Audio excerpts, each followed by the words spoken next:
Well, it's snowing here in Austin, Texas, so I guess that's a perfect sign to make a big long review of the new Klingon Empire core rulebook for Star Trek Adventures. Greetings, Waspateers. It's your old pal, King Waspinator here, and today I'm going to talk a little bit about a brand new core rulebook for Star Trek Adventures detailing the Klingon Empire. So first things first, I highly recommend this book. Just in terms of production quality, it's very high quality. They seem to have taken a little bit of a page out of Chaosium, and they have like little built-in bookmarks. And compared to the Starfleet books for Star Trek Adventures, whereas it is cute that the interior design is supposed to replicate the appearance of an LCARS computer system, the Klingon book just uses classic black print on white paper, which is admittedly much easier on the eyes. The rule system is unchanged, but is presented in a much more streamlined, easier to follow form. And I guess I'm going to go through some of the highlights and my one negative I have to say about this rulebook. Highlight number one is the big opening section, just redetailing Star Trek history from the Klingon point of view. It might make this one of the most freshest takes on Star Trek that I've seen in a while, and might be an answer as to why current Star Trek television series are kind of floundering. We've had lots of series already, tons of episodes and many movies told from Starfleet points of view about characters on starships doing their thing.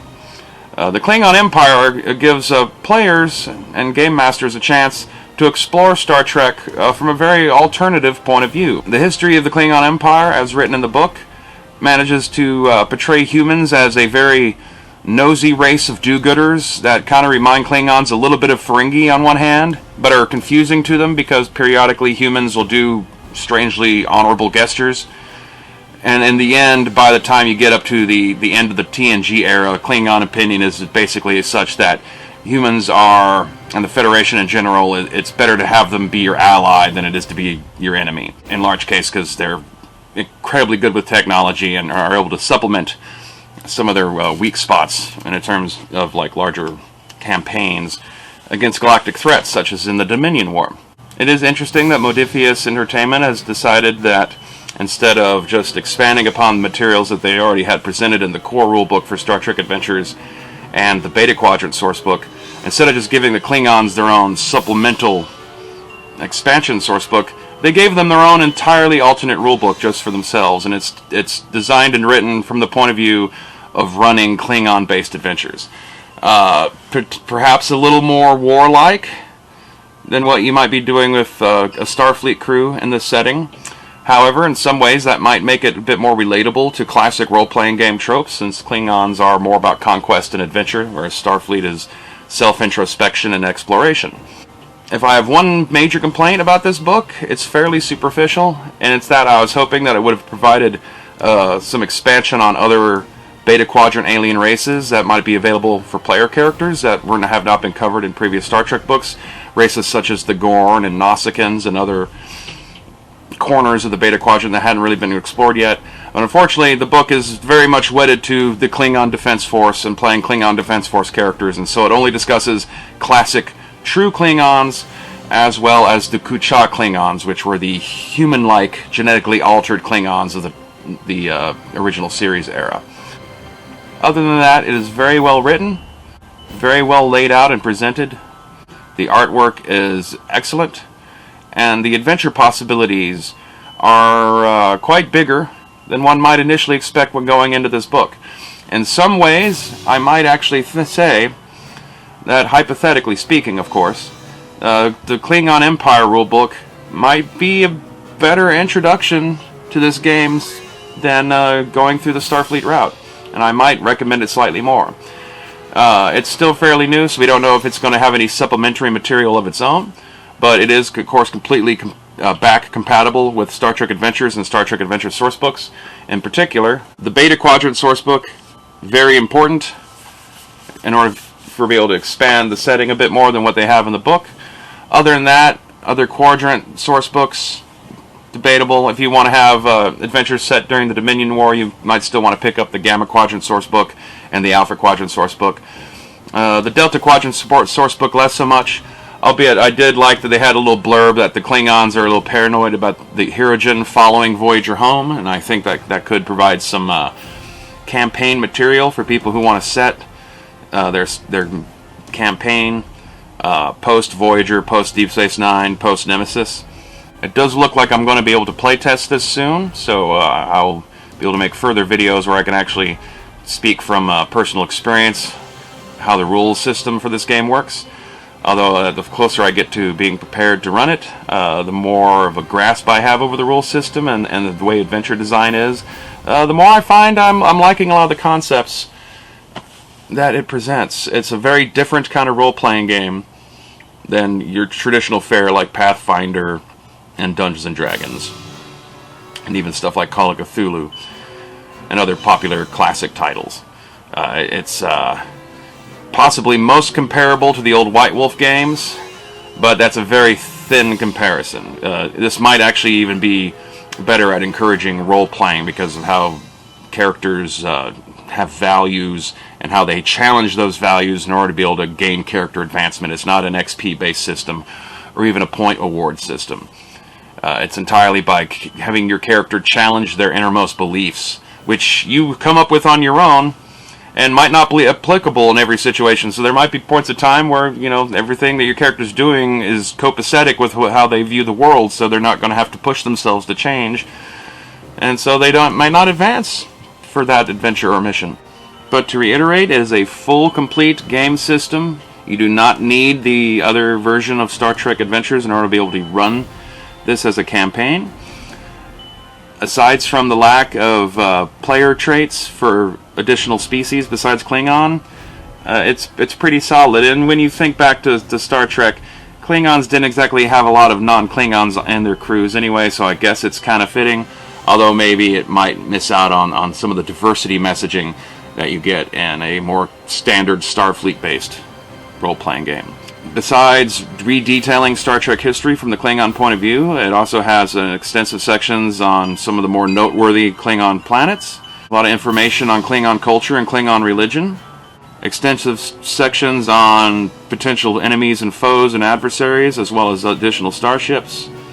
And it also presents rules for creating your own Klingon house.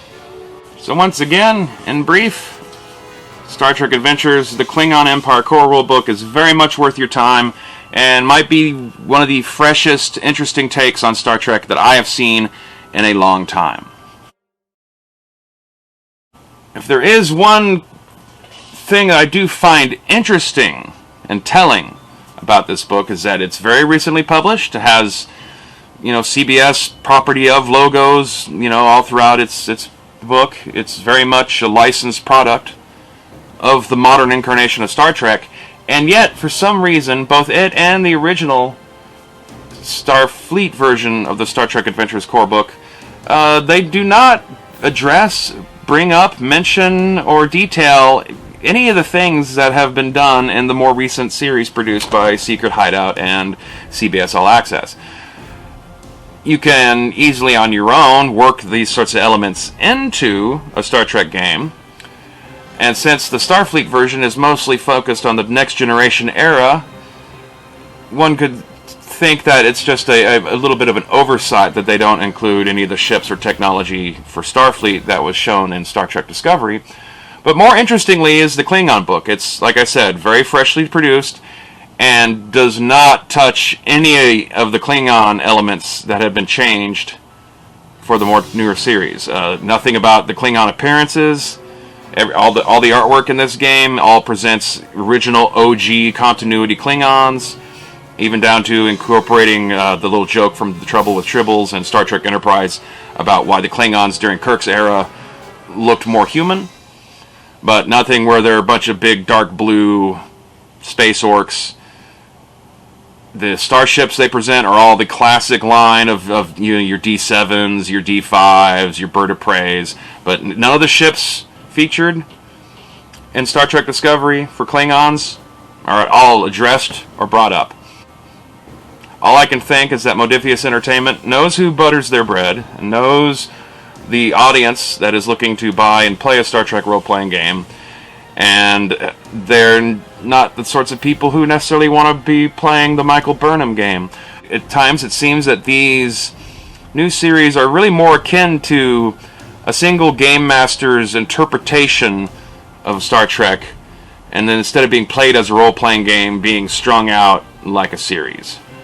Michael Burnham is very much the character of a solo, one-person, one-player, one-game master campaign, and all the other characters are kind of flat supporting characters.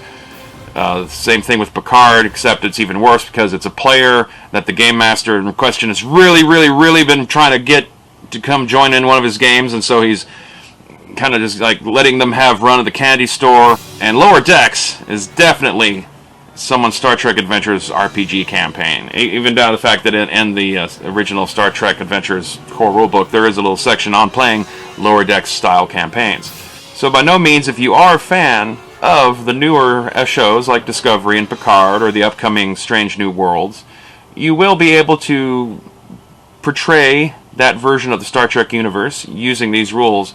But as they are written and presented, they do not touch on any of that stuff. And it stands out possibly quite more with this Klingon rulebook than it does so with the classic Starfleet rulebook. My one question going forward, besides whether or not they're going to give any supplementary materials to go with the Klingon rulebook, is it going to get its own source books?